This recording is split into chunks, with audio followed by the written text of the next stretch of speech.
Saúdo a todos que estão nos ouvindo nesse momento e sejam todos muito bem-vindos ao Centro Espírita Lar do Amor, no nosso Evangelho no Lar Online. Esse é um encontro familiar com o Mestre Jesus, onde fazemos um estudo das suas mensagens à luz do Espiritismo. Esse estudo semanal pode ser feito individualmente ou com familiares, mas sempre buscando o autoaprimoramento e entendimento das lições morais do Mestre. E para o bom acompanhamento do estudo, é recomendável que vocês elejam um local tranquilo onde estiverem, onde possam também se dedicar a um momento de leitura sem interrupções, sem TVs, sem celulares, distrações de modo geral, para que assim seja possível obter os benefícios para si e para a família, dessa luz divina que se acende quando mentalizamos a figura de Jesus ou em torno da sua palavra. Recomendamos também colocarem disponível à mão um copo d'água ou uma garrafa para que ao fim do estudo possam tomar um pouco e ter o benefício também da água fluidificada. E acompanhem também nossas atividades nos canais de WhatsApp, YouTube e pelo site da internet, Centro Espírita Lar do Amor. Então, iniciamos agora uma leitura preparatória aos trabalhos. Eu extraí esse do livro Minutos de Luz, do Espírito de Pastorino. É o capítulo chamado Deus, capítulo 54, fica na página 119. Quem tiver à mão pode também compartilhar essa leitura com a gente. Deus não é questão fechada pelas teologias nem matéria de laboratório. O pensamento tenta definir ou entender a divindade, contudo, qualquer ideia humana não deixa de ser limitadíssima diante da potência cósmica que rege a vida e os universos. Deus é amor, escreveu o evangelista João. Se você deseja identificar-se com Deus, o assunto é diferente. Esse é o caminho. Se Deus é amor, acenda a luz do amor em seu coração. Conhecimento mesmo quer dizer identificação. Desenvolva ao máximo possível sua capacidade de amar e assim poderá ter uma mais perfeita concepção de Deus. Essa leitura preparatória, ela é feita para que a gente se organize, se acomode. Vamos nos acomodar agora em nossas cadeiras, encontrando uma posição de conforto, respirando profundamente e soltando suavemente, fazendo essa cadência, para que possamos repetir esse movimento uma ou duas vezes. Sorrimos ao final dessa meditação, porque assim nós vamos nos alinhando aos pensamentos de Deus, imaginando a figura de Jesus, de Maria de Nazaré, inúmeros espíritos amigos e todos aqueles a quem vocês têm especial afeição também. E que o lar ou o espaço que vocês estejam seja nesse momento assistido e amparado para o estudo da noite de hoje. Vamos fazer então uma prece individual, sem muito formato, mas que seja do coração. A prece de hoje é: querido amigo Jesus, Espírito bendito, meigo Rabi da Galileia, te agradecemos, Senhor, com alegria, a oportunidade de ter em nossas mãos os teus ensinamentos, os teus passos, Senhor, a tua palavra e, acima de tudo, o teu exemplo. Que todo esse guia evangélico nos seja sedimentado em nossos corações, para que essa semente brote e a nossa evolução moral ela aconteça paulatinamente, porque ainda somos tão imperfeitos. Te agradecemos a oportunidade e que essas palavras sejam qual água nesse terreno árido que ainda é os nossos corações. Possamos, na tua esperança, Senhor, estender as nossas mãos, entregar os nossos corações, para que nós possamos evoluir e progredir, como assim o queres. Graças a Deus. Então, após a prece inicial, vamos fazer a reflexão de hoje, que é sobre o Dia Internacional da Criança, agora no dia 12, e também falar um pouco da responsabilidade dos cuidadores, que entende-se na sociedade de hoje acima de pai e mãe, que são os responsáveis diretos por uma criação, mas também aqueles que cercam as crianças e também têm responsabilidade de adulto cuidador, que são os avós, os tios, padrinhos, etc. Aquela pessoa que se faz presente na vida da criança e tem um papel fundamental também de contribuir para a sua educação moral e material. Então, da reflexão inicial sobre esse tema, no Evangelho segundo o Espiritismo, nos diz claramente que a passagem "Ninguém pode ver o reino de Deus se não nascer de novo", ela é falada em João, capítulo 3, versículo 3 a 6.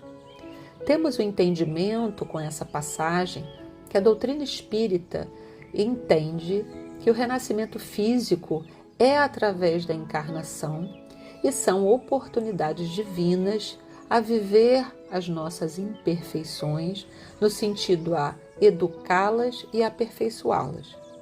Daí o valor sublime do encarne através do portal, que vem através da matéria, que é através do útero materno.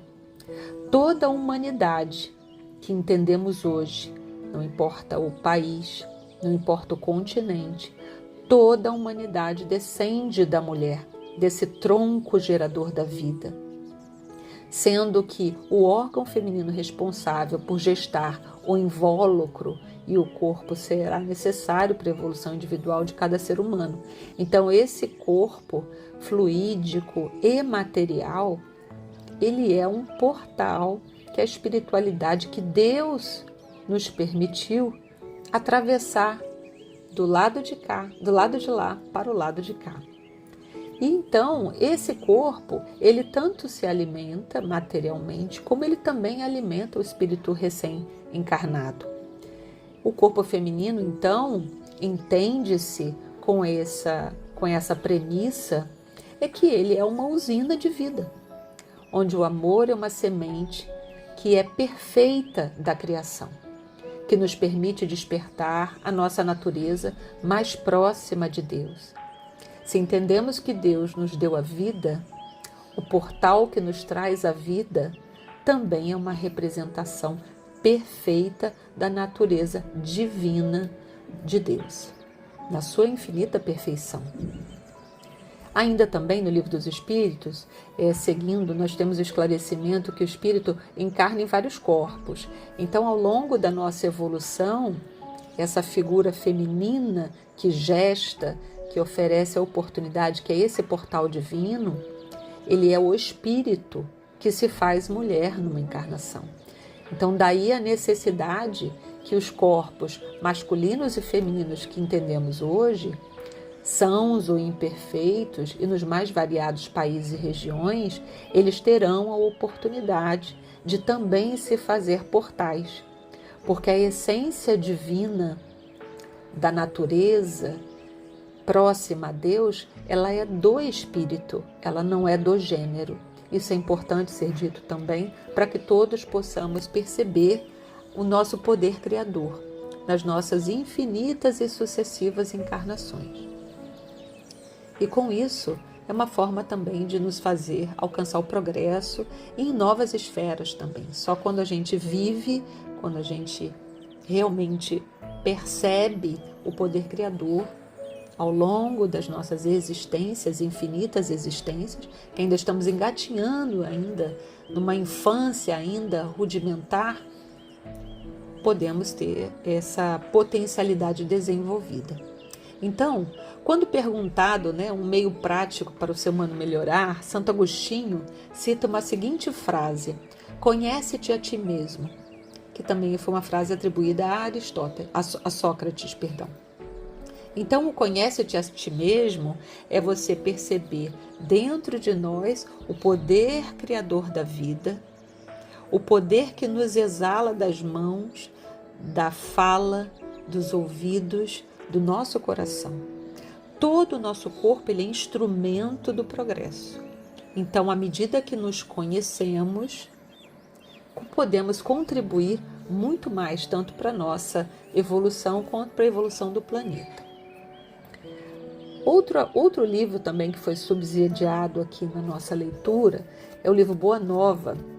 No capítulo 2, ele fala um trecho, um relato muito interessante, que é sobre Jesus e o precursor, que é o seu primo João Batista. Então, após as apresentações sociais, é um trecho de uma conversação de Maria com Isabel. Isabel era prima de Maria e mãe de João Batista, E elas dissertavam ali um pouco a respeito dos temperamentos dos filhos, que para a idade tão jovem, tão ainda criança, nessa infância, elas já tinham uma certa preocupação, dado o amadurecimento espiritual que aqueles corpos se apresentavam. Então, elas conversando, elas foram levadas aos profundos sentimentos e reflexões que eram muito além da idade deles, e ali elas conversaram a respeito das suas inquietações. Então, eles conversavam, tanto Jesus quanto João Batista, faziam conversações profundas com os viajores estranhos que ali chegavam, a aldeia que eles moravam, as conversações ao redor dos lagos, falando ao vento, falando aos peixes e falando ao mar. Conversavam também com mendigos e sofredores. Quanto mais vulneráveis, mais aqueles corações se aproximavam deles para poder praticar a caridade através do conhecimento infinito que aqueles corpinhos eles possuíam. E com uma eloquência que não era encontrada nem entre os doutores da lei, o que chamava muita atenção. Então Maria, que foi criada dentro desse meio, ela tinha parentes que eram sacerdotes.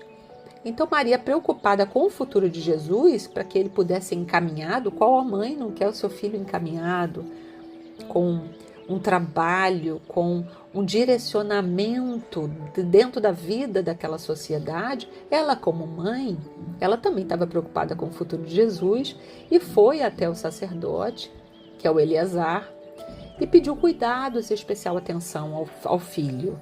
Pediu que ele conduzisse e ele falou: vou observar isso e lhe retomo daqui a alguns dias, enfim. Então ela continuou falando com Isabel, que era, além de prima, era muito confidente, trocou palavras e avisou que também tinha conversado com José a respeito dessa decisão, de pedir que os doutores da lei, que o templo desse essa orientação formal, educacional, para que Jesus pudesse ter o melhor cabedal, tanto de conhecimento quanto dentro daquela sociedade. E no dia seguinte, às conversações, Jesus aproximou-se de Maria e perguntou para ela: olha a sabedoria desse espírito. Mãe, o que queres tu de mim? Acaso não tenho testemunhado a minha comunhão com o Pai que está no céu? E assim, vendo o cuidado da sua mãe, Jesus observou que naquele mesmo dia ele tinha que dar uma resposta para Maria para acalmar aquele coração materno. Então ele foi até José, seu pai, com muita humildade, pediu que o admitisse em seus trabalhos. Dentro da carpintaria, manuseando aqueles instrumentos e trazendo a alegria que é trazer um filho dentro do lar, colaborando com a labuta do dia a dia. Então, desde então, o que Jesus quis exemplificar?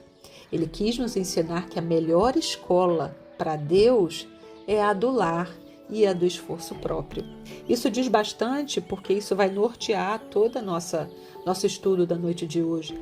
Cristo já exemplificou há 2000 anos o que poderia ser feito. Qual é o papel do lar e o quanto isso, na atualidade, ele está se perdendo, ele está se fragilizando. E temos que recuperar o lar como um porto seguro das nossas crianças, para que a gente também possa fazer desse uma melhor escola para os nossos.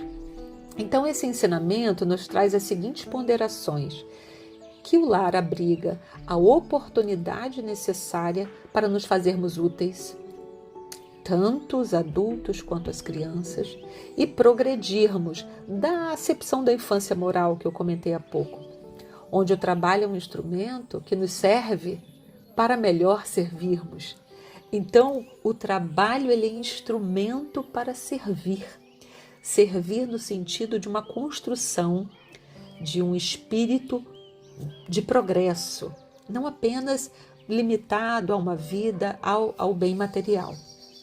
E é dele que a gente se extrai a alegria, o progresso, o desenvolvimento das faculdades morais e espirituais. Nos impulsiona a sabedoria que só o trabalho é capaz de fornecer.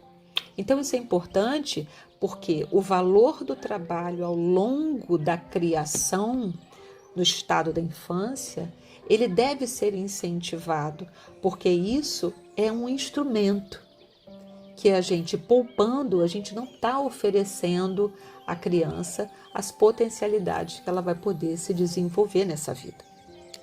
Então, no Livro dos Espíritos, na pergunta 383, ele fala também que o estado da infância é que, através da encarnação, com o objetivo de aperfeiçoar-se, o espírito, durante esse período, ele é mais acessível às impressões que recebe, capaz de lhe auxiliar em um adiantamento, para que devem contribuir os incumbidos de educá-lo. Então, o educador tem a obrigação moral, o compromisso espiritual de auxiliar o adiantamento desses tutelados. Isso é importante. E ainda no Livro dos Espíritos, só que em outra pergunta, ele fala também dessa sutileza que todos nós percebemos, mas não pode passar desapercebido no dia a dia. A delicadeza da idade infantil os torna brandos, acessíveis aos conselhos da experiência e dos que devam fazê-los progredir. Tal o dever que Deus impôs aos pais, missão sagrada de que terão que dar contas.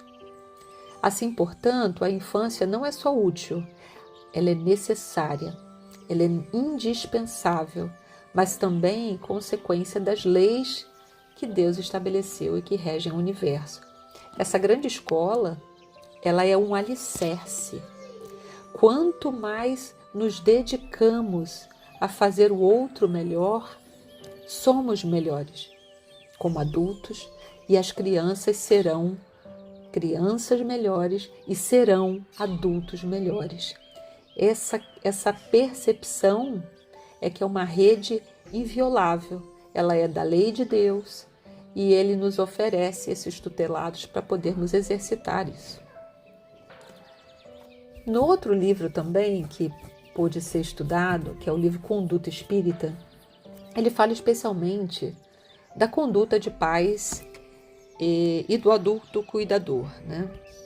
A começar na intimidade do templo doméstico, como exemplo de conduta, né? E a exemplificação dos princípios que são os valores do núcleo familiar, calando todo impulso de cólera, de violência, amoldando-se ao Evangelho de modo a estabelecer harmonia em si mesmo perante os outros, proporcionar às crianças o fundamento de uma educação sólida e bem orientada, sem infundir-lhes medos e fantasias, começando a dar também às crianças nomes simples, naturais, evitando pompa de nomes famosos, que deixam as crianças suscetíveis a embaraços futuros, e sempre que possível, converter o lar em dispensário de socorro aos menos felizes, sejam aqueles próximos da nossa família, que encontram em nossa casa um pequeno refúgio, uma palavra amiga,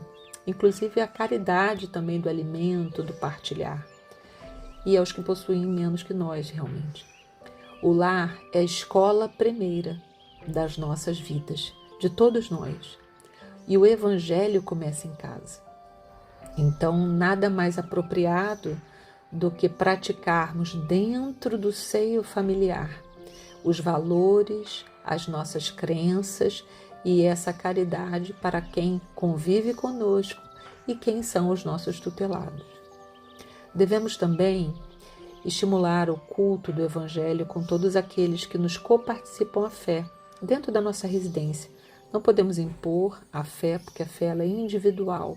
A sintonia com o divino, com o Altíssimo, ela é individual, trazendo uma natureza de bondade, de caridade. A fé, ela pertence a todos. Então, estudando, como a gente pode fazer isso? Estimular o culto do Evangelho, estudando a verdade, irradiando o bem, através de preces e comentários em torno da experiência diária, à luz dos postulados espíritas. Nada mais representativo do que, de fato, exemplificar as condutas, trazer as reflexões do dia a dia, para que assim possa ser ilustrado como os ensinamentos que estão sendo estudados com a família em conjunto, eles estão sendo praticados, quais são as dificuldades, é fazer um balanço do dia. Então, é importante essa reflexão constante e rotineira. E quem cultiva o Evangelho em casa, faz da própria casa um templo do Cristo. Também cabe destacar que, para a gente evitar o supérfluo, toda sorte de excessos que confundem e distraem, mantendo um ambiente de naturalidade e simplicidade. O que é demais nos corrompe de certa forma, nos empurra para uma zona de conforto que acaba nos paralisando e não nos permitindo evoluir. A dificuldade em certa medida realmente ela é uma alavanca para que nós possamos encontrar saídas, contando com os instrumentos que nós angariamos ao longo da vida, das experiências, do conhecimento, da educação, para que encontremos os caminhos e possamos aí traçar o nosso percurso, de certa forma. Então, aprendam primeiro a exercer a caridade e a piedade, a exercer a caridade e a piedade para com a sua própria família e a recompensar os pais, porque isto é bom e agradável diante de Deus. Isso é uma fala de Paulo, na primeira epístola de Timóteo, capítulo 5, versículo 4. Por que aprender a exercitar a piedade para com a sua própria família? Porque o lar é o nosso primeiro grande desafio. Todos nascemos em encontramos nele toda sorte de adversidade, porque a vida em família é um desafio. Para todos nós, criar um filho, cuidar de uma criança, ainda que você não seja o responsável direto, mas você é o adulto cuidador dentro desse seio familiar, ele é um desafio. Ele carece de um olhar importante, ele carece de dedicação. Então, somente com a nossa família já temos trabalho suficiente para o aperfeiçoamento. Então, é importante fazer também essa reflexão que a caridade e a piedade começa dentro de casa. Ainda seguindo esse estudo da conduta espírita, nesse livro, e perante a criança ver no coração infantil o esboço da geração próxima, procurando ampará-lo em todas as direções. A orientação dada na infância é a profilaxia do futuro. As crianças são o futuro, porque é nelas que nós podemos depositar os nossos melhores desejos de um amanhã melhor. Então, na medida que a infância ela é negligenciada, estamos arriscando o futuro de todos nós, porque o futuro está nesses espíritos em construção, em exemplificação tão perto de nós, e a gente acaba, por conta dos chamamentos do mundo, negligenciando um papel sumariamente importante que nos será cobrado. Então, volto dessa frase que eu achei ela muito importante, que é a orientação da infância e a profilaxia do futuro. Também seguindo, dedicar-se a estimular a leitura de obras espíritas para as nossas crianças, matricular os filhos nas escolas de moral cristã, para fortalecer a base moral visando os desafios do mundo. Estamos preparando essas crianças para que realmente, com base em ensinamentos morais sólidos do nosso Mestre Jesus, eles consigam superar todas as adversidades. Esses espíritos, eles merecem esse investimento para que eles possam ter condições de reagir a essas adversidades da vida. Os pais são cicerones que ressurgem no educandário da carne. Então a carne e o lar, ele é uma escola, por isso essa palavra educandário, ela aparece de uma maneira muito boa, eu acredito. Preservar as crianças de quaisquer convívios e experiências que desvirtuem os sentimentos, ou oferecer brinquedos que lhes estimule a violência ou a agressividade. A criança sofre de maneira intensa e profunda a influência de seu meio. Então, que possamos fazer do nosso lar um grande celeiro, uma plantação que vai render e vai nos orgulhar, porque sem boa semente não há boa colheita. Enquanto pais, devemos sempre refletir: estou fazendo a minha melhor parte, eu estou conseguindo plantar boas sementes? O meu exemplo, ele está sendo suficiente para que eu consiga imprimir nesse espírito a quem eu tutelo um exemplo da moral cristã? E o Espírito da Verdade também adverte: espíritas, amai-vos, eis o primeiro ensinamento, e instruí-vos, eis o segundo. Então não há esse educandário sem nos educarmos enquanto cuidadores. É importante que os cuidadores também busquem informações, literatura, a consulta de homens da ciência, tantas especialidades, para que possamos ser os melhores professores. Somos todos imperfeitos, Deus nos fez assim, porém condenados à perfeição. Então, que na medida da nossa imperfeição, nessa nossa caminhada tão dura, porque ainda somos tão reticentes nessa evolução, que possamos realmente olhar para tudo que nos é oferecido e realmente reunir as informações que nos construirão um ser humano melhor. Porque se formos seres humanos melhores, nossas crianças serão o nosso espelho, o espelho da exemplificação do que é bom, do que é virtuoso e do que é os passos do Cristo. Para concluir todo esse nosso estudo da noite de hoje, eu separei porque toda a parte de educação infantil, ele tanto é uma alegria, quanto ele é, muitas das vezes, um padecimento. Então, essas reflexões que são importantes que o adulto faça, eu trouxe até nós uma parte útil. E para encerrarmos o estudo da noite de hoje, vamos então só refletir a respeito dos erros. Então, peguei o livro do Pastorino, Minutos de Luz, vamos só refletir esse final, para que a gente possa agradecer tudo que nós estudamos. Erros.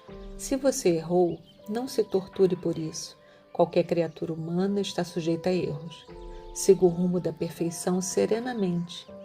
Admitir-se capaz de acertar sempre e em tudo é atestado de vaidade. Nesse momento, somente o Cristo viveu sem cometer equívocos. Ele vivia em constante ligação com as esferas da sabedoria e da luz, mas isso não ocorre com as pessoas em geral. O certo, porém, é errar cada vez menos, acertando cada vez mais. Que possamos fazer do papel que Jesus nos concedeu e dos tutelados que estão sob nosso cuidado, que possamos dar o melhor de nós, que possamos olhar para as crianças e vê-los como os espíritos imortais que são, repletos de amor, repletos de oportunidade e com toda uma vida pela frente. Que possamos fazer a diferença na vida dessas crianças. Muito obrigada, saúdo a todos.